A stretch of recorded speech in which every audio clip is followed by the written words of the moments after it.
नमस्कार दोस्तों, स्वागत है आपका आपके channel talks on cooking oil by PK पे। तो चलते हैं आज की मार्केट वीडियो पे, देखते हैं क्या मार्केट आउटलुक। तो सबसे पहले हम डिस्कस करेंगे केएलसी। केएलसी हमारी नियर 20 पॉइंट प्लस चल रही है। सीबॉट भी 20 प्लस के 20 प्लस है और 16.50 में अपना बेसिस माइनस चल रहा है। कल भी केएलसी कल सुबह काफ़ी ज़्यादा प्लस हुई थी, फिर शाम को आते आते खाली केवल 4-5 प्लस ही रह गई थी। ऐसी सीबॉट भी कल काफ़ी ज़्यादा प्लस माइनस होता रहा, पहले सुबह प्लस था फिर शाम को माइनस में बंद हुआ है। अब बात करते हैं पीछे स्पॉट हमारे सीआईएफ के रेट क्या आ रहे हैं। तो सीआईएफ रेट के अंदर ओलिन सेम 850 कोड के आ रहा है, सीपीयू 865, दुर्गम सोया 980 और सन ऑयल में $10 घटा के बोले जा रहे हैं। कल हमारा मैंने आपको व्हाट्सएप के ऊपर अपडेट भी किया था, थोड़ा बहुत काम 865 और 867 में हुआ था जब केएलसी ज़्यादा प्लस चल रही थी। तो थोड़ी सी इंडियन बाइंग गई थी, लेकिन वो उतनी बाइंग सफिशिएंट नहीं थी कि पूरा मार्केट को चला सके, तो थोड़ी सी बाइंग उसके अंदर गई थी। आज भी इंडिया से जो थोड़ा बहुत बायर इंटरेस्ट जा रहा है वो 860 के करीब का जा रहा है, जबकि सेलर 865 का बना हुआ है। अगर केएलसी थोड़ी बहुत डाउन आती है तो फिर जो बायर है वो थोड़ा पीछे हट जाता है। तो बड़ा मार्केट में अनसर्टेनिटी का अभी माहौल बना हुआ है। अब बात करते हैं स्पॉट प्राइसेस में क्या पोजीशन है। तो हमारा मस्टर्ड 102.80 जो कल वाले रेट थे, सोया के अंदर 86.50 बोला जा रहा है। सोयाबीन का मैं आपको बताता हूँ कि हमारा माल अराइवल्स काफ़ी सोयाबीन की बढ़ गई है, तो सारा माल अपना इंदौर साइड में और कोटा साइड में इधर अपना बनना, महाराष्ट्र में सब शुरू हो गया है। तो जो पोर्ट पे माल है बचा हुआ, पीछे से पैरिटी बहुत ज़्यादा ऊंचे रेट की आ रही है, तो जो गुजरात वाले हैं वो उसको थोड़े से माल को बढ़ा के ही बोल रहे हैं, क्योंकि पीछे से पैरिटी नहीं है और पीछे से माल उनको परचेज़ करेंगे तो काफ़ी महंगा पड़ेगा। सन ऑयल थोड़ा सा आज बढ़ा हुआ है सोया को देखते हुए, जबकि वहाँ पे पीछे से हमारा सीआईएफ रेट में डाउन है। आरबीडी हमारा कल 81 है और कल शाम को 80 रुपये 70 पैसे तक भी काम हुआ था, और अब 80 बोला जा रहा है। तो वही केएलसी 10-20 प्लस है, तो उस हिसाब से ये पोजीशन आ रही है। कॉटन के अंदर 84-50 थोड़ा सा घटा के ही बोला जा रहा है, क्योंकि न्यू क्रॉप है और अराइवल बढ़ी हुई हैं। राइस ब्रांड 85, ग्राउंड नट के अंदर क्रॉप जैसे नहीं आ रही है, तो उसका अंदर रेट के अंदर हम रिड्यूस देख रहे हैं। 160 तक कोड हो रहा है। मस्टर्ड के अंदर 5850 का बायर है, 5875 का सेलर है। कल हमारा 5850 के रेट थे, 5825-50 चल रहा था, आज 50-75 चल रहा है। तो ये हमारे स्पॉट प्राइसेस हैं। अब बात करते हैं सीआईएफ रेट्स की। तो हमारे पीछे से इंपोर्ट कॉस्ट क्या आ रही है, जो 865 बोला जा रहा है, उस हिसाब से हमको 81.5 पड़ेगा, और 81 बिक रहा है 860 के हिसाब से, और 860 में इंडिया से आज बाइंग जा रही है। और बाज़ार में है 80 रुपये 80 पैसे, 81 रुपये भी कह सकते हैं। और सोयाबीन की पोजीशन है हमारी, जो पीछे से आज कॉस्टिंग आ रही है 980 के हिसाब से, 90 रुपये 60 पैसे पड़ेगा, 86 86.5 बिक रहा है 38.55 के हिसाब से। सन ऑयल 900 के हिसाब से में 85 पड़ेगा और 86.5 बढ़ रहा है। तो सन ऑयल में हम कह सकते हैं कि आज अगर पीछे से जो पैरिटी आ रही है उसके हिसाब से यहाँ डिस्काउंट में माल मिल रहा है। बाकी सारी चीज़ों में डिस्पैरिटी है। अब बात करते हैं, यहाँ पे ये बताना चाहूँगा कि सन ऑयल ने ही टोटल मार्केट को दबा के रखा है, कि जो रशिया यूक्रेन का प्रेशर चल रहा है हमारा। अब बात करते हैं पीछे से जो रेट आ रहे हैं उनसे क्या पैरिटी आएगी। तो जीएसटी पेड हमारे 1460, 15 किलो टीन का 1550 सोया रिफाइंड, 1786 मस्टर्ड टीन का रेट आएगा, और इस हिसाब से लीटर टीन, पाउच और बॉटल के रेट निकाल सकते हैं। ये दिल्ली, यूपी, हरियाणा के रेट होते हैं। इसमें 30 रुपीज़ का हमने 2 रुपये किलो के हिसाब से मार्जिन रखा हुआ है, जो डिपो खर्चे होते हैं, क्योंकि माल छोटे छोटे डिस्पैचेज होते हैं, डिपो के थ्रू होते हैं, तो उसमें फ्रेट भी लगता है, डिपो के खर्चे भी लगते हैं, डिपो कमीशन भी लगता है, तो वो 2 रुपये का खर्चा आता है। अगर माल आप ये ट्रॉली से मंगाते हैं तो ये 2 रुपये का खर्चा बच जाता है, लेकिन उसके अंदर आपका रिस्क काफ़ी ज़्यादा बढ़ जाता है, क्योंकि जब तक माल पहुँचता है 15-20 दिन के अंदर, 7-8 दिन तो रास्ते के लग जाते हैं, 5-7 दिन लोडिंग में लग जाते हैं, तो फिर उतना नुकसान फ़ायदे के चांसेस रहते हैं। तो उस हिसाब से आपको अपना डिसीजन लेना होता है। तो अगर हम बात करें राजस्थान की, तो 15 रुपये, और गुजरात के लिए 25 रुपये कम कर सकते हैं। अब बात करते हैं कि पीछे 24 आवर्स में क्या क्या डेवलपमेंट है। अराइवल्स हमारी रेगुलर बढ़ रही है। सोयाबीन की 4.5 लाख बोरी आ रही है, और मस्टर्ड की 4.25 लाख बोरी है। सोयाबीन के सीड के लिए मेरे पास आया था, मैसेजेस आ रहे थे कि आप सोयाबीन के सीड कवर करिए, तो सोयाबीन सीड मैंने कवर करने की कोशिश की थी।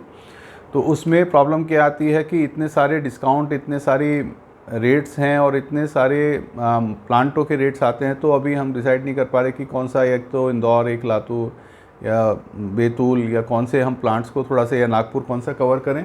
तो वो 1-2 दिन में थोड़ा सेटअप बन जाए और थोड़े से रेट सेटल हो जाए, क्योंकि मॉइस्चर बहुत ज़्यादा आ रहा है। हर एक कंपनी की कटिंग, हर एक कंपनी के रेट अलग हैं। 4650 भी है, उसी कंपनी का 4750 भी है पुराने रेट का। तो ये डिफरेंसेस चल रहे हैं, तो 2-4 दिन में जैसे रेट सेटल होते हैं तो हम उनके रेट्स को भी कवर करना शुरू करेंगे आपको। और आपका कोई सजेशन हो सोयाबीन के रेट कवर करने के लिए तो वो आप भी दे सकते हैं। इंडिया में मस्टर्ड सीड की एक एसएनडी मैंने थोड़ा सा बनाया था, जो हमारे अनिल भाई देते हैं जयपुर से। तो उनका हमारा जो इस साल की क्रॉप थी 119 लाख टन थी, और हमारा बैलेंस बचा हुआ है 49.25 और 60-70 लाख के करीब हमारी क्रश हो चुकी है। 4.925 जो हमारा बैलेंस है वो नेफेड और हैफेड के पास 13-25 है, ट्रेड के पास 6.5 लाख और ये फार्मर के पास 29.5 लाख है। ये एक एस्टीमेट होता है जो हम फार्मर से, ट्रेड से और जो हैफेड नेफेड से बातचीत करके निकलता है। तो इसके अंदर 1-2 लाख रुपए, 1-2 लाख टन प्लस माइनस हो सकता है, ज़्यादा कोई चांसेस नहीं होते हैं। तो अभी हमारे पास महीने बचे हैं, हम बात करें अक्टूबर, नवंबर, दिसंबर और जनवरी, 4-5 महीने बचे हैं। और 4-5 महीने के हिसाब से हमारे पास जो क्रशिंग हो रही है 6-7 लाख टन, तो हमारा इस साल कैरी फॉरवर्ड काफ़ी ज़्यादा जाएगा और स्टॉक्स काफ़ी ज़्यादा है। हम इस चीज़ को इस तरह से समझ सकते हैं। अब बात करते हैं हम अपना कि हमारे तेज़ी के क्या क्या फैक्टर्स चल रहे हैं जिस हिसाब से मार्केट में अप एंड डाउन चल रहा है। तो एक तो इंडिया के अंदर फेस्टिवल की डिमांड है, तो हमको एंटीसिपेटेड है भाई, अगले महीने दिवाली है, दशहरा है, अभी तो काफ़ी बड़ा फेस्टिवल होता है, तो इसमें डिमांड अपनी एक्स्ट्रा निकलती है। सीपीओ के अंदर जो पोर्ट पे माल हैं हमारे सब जगह, धीरे धीरे सीपीओ की डिमांड ज़्यादा रहती है फेस्टिवल्स में, क्योंकि इंस्टीट्यूशन सेल होती है, चाहे बिस्किट्स हैं, चाहे और प्रोडक्ट्स, मिठाई वगैरह जो भी बनती है उसमें सीपीओ की डिमांड बहुत ज़्यादा रहती है।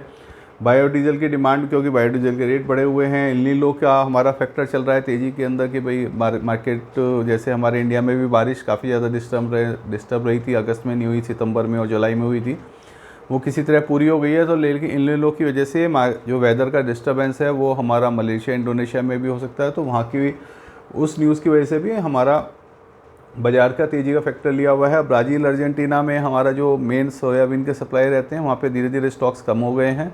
अब उनकी नई क्रॉप फरवरी मार्च में आएगी। अभी हमारी क्रॉप सोयाबीन की इंडिया की, चाइना की और अमेरिका की जो मेन क्रॉप है वो चलेगी। मंदी के फैक्टर्स हैं कि इंडोनेशिया, मलेशिया में स्टॉक्स बहुत ज़्यादा बढ़ा हुआ है। जैसे अगर हमने इंडिया ने बाइंग कम करी है सितंबर के अंदर, तो और सीपीओ के स्टॉक्स कम है, तो वहाँ पे स्टॉक्स ज़्यादा बढ़ गए हैं। गवर्नमेंट का कंट्रोल है, 3-4 राज्यों में इलेक्शन भी हैं और इस साल हमारा उसका इलेक्शन भी है, सेंटर का इलेक्शन भी है, तो उसकी वजह से गवर्नमेंट का भी कंट्रोल और गवर्नमेंट ड्यूटी नहीं बढ़ा रही है, उस वजह से भी हमारा मंदी के फैक्टर चल रहे हैं। इंडिया की क्रॉप आ गई है ग्राउंड नट की, कॉटन सीड की, जैसे आप देख रहे हैं कॉटन सीड अब हमको सोया से भी सस्ता मिल रहा है और नियर अबाउट आरबीडी रेट पे कोट हो रहा है, तो उस हिसाब से भी हमारा फ़र्क आ रहा है। साउथ अमेरिका जो है, अर्जेंटीना, ब्राज़ील के अंदर अच्छी स्विंग चल रही है, जो हमारी फरवरी मार्च से क्रॉप आएगा, तो ये भी एक मंदी का फैक्टर है। ओल्ड स्टॉक हमारे पास काफ़ी ज़्यादा पड़े हुए हैं, मस्टर्ड के भी और पिछले साल के सोया भी बचा हुआ है, ये भी हमारा मंदी का फैक्टर है। नेफिड के पास स्टॉक्स हैं, वो कभी भी अगर डिस्प्लेट सेलिंग में आ सकता है, कोई भी बाजार रेट बढ़ते हैं, तो ये भी एक मंदी का फैक्टर है। रशिया और यूक्रेन रेगुलर सनफ्लावर की सेल में बने हुए हैं। अभी हमारा जो कल 910 आ रहा था, अब 984-85 रुपये के करीब कॉस्टिंग आ रही है उसकी, तो वो भी। और रिंगिट भी रेगुलर डेप्रिशिएट हो रही है यूएसडी के मुकाबले, इसकी वजह से भी मंदी आ सकती है। तो ये सारे फैक्टर्स हमारी मंदी के और तेज़ी के मैं थोड़ा सा आपको एक्सप्लेन करा, जिससे आप अपना माइंड मेकअप कर सके। तो जहाँ तक आज हमने बताया, बाज़ार तो चलना चाह रहा है, डिमांड के अभाव में नहीं चल पा रहा है। हो क्या रहा है कि अभी हमारे पास कंपनीज़ के पास भी धीरे धीरे पाम ऑयल का स्टॉक्स कम हो रहा है, मार्केट में भी धीरे धीरे सबके पास अपने स्टॉक्स काफ़ी कम हो गए हैं, क्योंकि बाज़ार के अंदर जब भी लोगों ने तेज़ी में माल लिया तो उनको नुकसान लगाया, तो काफ़ी दिन से बाइंग नहीं गई है और लोगों का मन कर रहा है कि अब रेट रुके हैं तो हम क्या डिसीजन ले सकते हैं कि बाइंग के। मेरे पास भी फ़ोन आते रहते हैं कि आप हमें माल खरीद लेना चाहिए। तो इसके अंदर थोड़ा सा अभी मैटर ये है कि हमको ये लग रहा था कि 2-3 दिन बाज़ार रुके, बाज़ार में डिमांड पीछे जाए, तो पीछे कल डिमांड गई हुई 65-67 में काम भी हुए।